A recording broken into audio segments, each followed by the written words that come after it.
มื้อนี้สิมารีวิวกลิ่นสลายต่างประเทศลองเบิ่งพี่น้องโอ้โหมันจะเป็นยังไงกินครั้งแรกเนี่ยพี่น้องไข่ก่อนรสชาติจะเป็นยังไงเป็นยังโมโหคือกันเด้อโอ้เป็นก่อน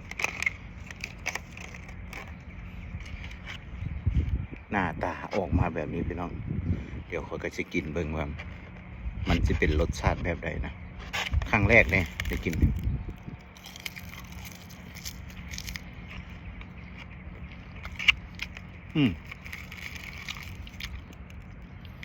แบบว่านัวๆเค็มๆจังไหนนู้นล่ะแซ่บเลยพี่น้องลองซิมอีกบ้างก่อน